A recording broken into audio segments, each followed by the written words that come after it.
আমি শুনেছি এই মাহফিল করার জন্য নাকি কোনো জায়গায় অনুমতি নেওয়া লাগছে। কারো কারো পছন্দ হয় নাই, আফসোস আফসোস। আমি জানি না তারা এখানে এসছেন কিনা।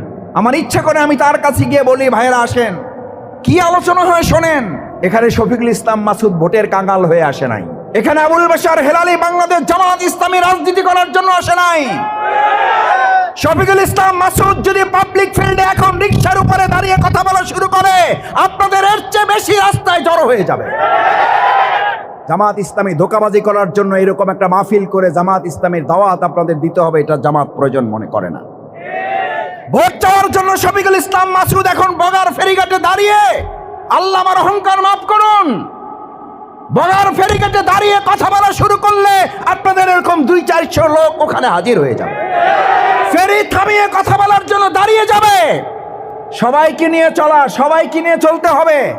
অমুকের পছন্দ হয় না, আপনি এলাকায় থাকবেন না। কালকে অমুকের দলে গেছিলেন কেন? আপনি আমার বাড়িতে থাকতে পারবেন না, আমার এলাকায় ঢুকতে পারবেন না। এই কথা বলার লোক আমাদের এলাকায় আছে না নাই? মুহাম্মদুর রাসূলুল্লাহ সাল্লাল্লাহু আলাইহি ওয়াসাল্লামের উম্মত যদি হয়ে থাকে, আপনি আপনার মত পছন্দ হইতেও পারে, নাও হইতে পারে। আপনার অমুক দল ভালো লাগতে পারে, নাও লাগতে পারে। আপনার অমুক দলের বক্তব্য পছন্দ হইতেও পারে, নাও হইতে পারে।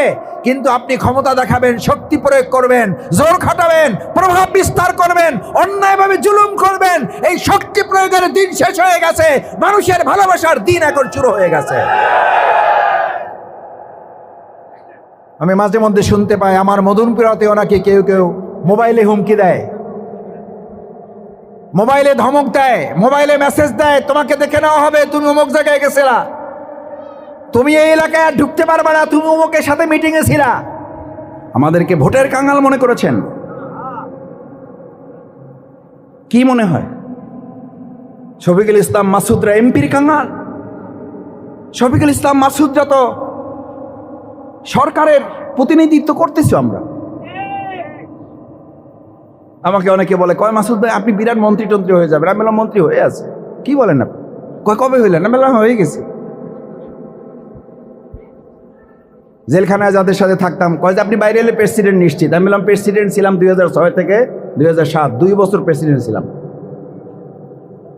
কয় তাই নাকি? আমি তো জানি না এটা। আমি বললাম আপনি জানবেন কিভাবে? আল্লাহ নিয়ামত দিয়েছে আপনারে, জানবেন আপনি? আবার বলছি, আল্লাহ অহংকার মাফ করুন। আবার বলছি, অহংকার করার জন্য এই কথাগুলো বলছি না, বুঝার জন্য বলছি। যারা আমাদেরকে ভুল বুঝতে চান, ভুল বুঝাতে চান, আমাদের যদি ভুল হয় আল্লাহ আমাদের মাফ করুন, আমিন। আমাদের সম্পর্কে যদি কারো ভুল ধারণা থাকে, আল্লাহ তাদেরকেও ভুল ধারণা